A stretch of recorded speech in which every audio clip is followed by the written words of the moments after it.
En el siguiente video vamos a desarrollar la resta de dos vectores. Los vectores que vamos a restar son los mismos del ejemplo anterior, ejemplo 2 de resta de vectores. Los mismos vectores A de 3 de magnitud y 30 grados de dirección y B de 3 de magnitud y 30 grados y 90 grados de dirección. Entonces ubicamos los vectores en el plano cartesiano. El vector A, igual que en el ejemplo anterior, magnitud 3 y ángulo de 30 con respecto al eje X, y vector B, magnitud 3 y ángulo de 90. Sin embargo, aquí apreciamos que necesitamos el vector menos A. Entonces, el que necesitamos cambiar de dirección es el vector A y se mantiene la magnitud. ¿Para qué lo hacemos? Para hacer la resta como la suma de B con el vector menos A.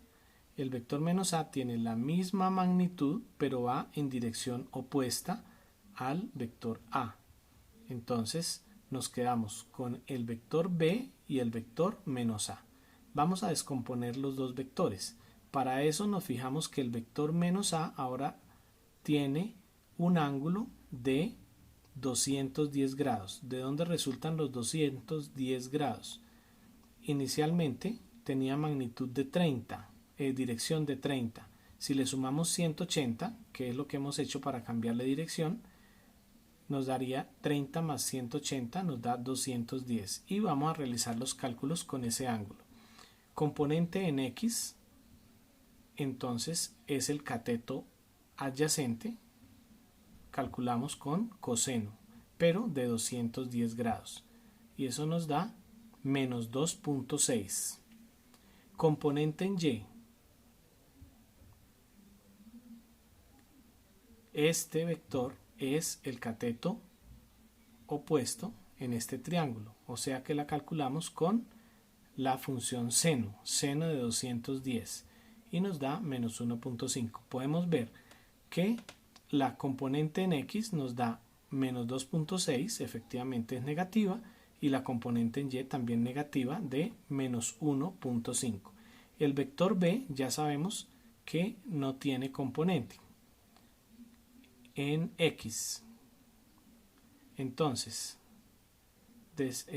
hacemos el vector B que nos da, ya sabemos que no tiene componente en X y que su componente en Y es 3. Aquí estamos haciendo menos A más B.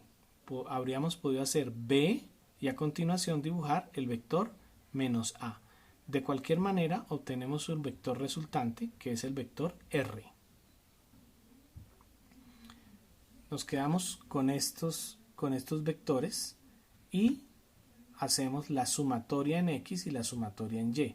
Sumatoria en X es sumar los componentes de cada vector A y B y nos da menos 2.6, corresponde a este vector. Y componente en Y nos daría AY y desde aquí trazamos el vector BY que mide 3. Componente en Y del vector resultante sería menos 1.5 más 3 que es 1.5. Ya tenemos los componentes del vector resultante. Lo podemos escribir en términos de los vectores unitarios, menos 2.6i más 1.5j, y calcular la magnitud del vector R, haciendo teorema de Pitágoras, elevando cada componente al cuadrado. Menos 2.6 al cuadrado más 1.5 al cuadrado nos da 9.01 y la raíz es 3. Y el ángulo es de 1.5, componente en Y, 1.5, que sería esta, sobre componente en X, que sería menos 2.6, ángulo de menos 30.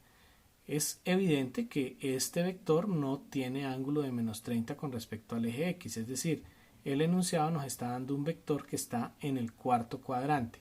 ¿Cómo hacemos para calcular el ángulo que tenemos desde el eje X positivo hasta el vector?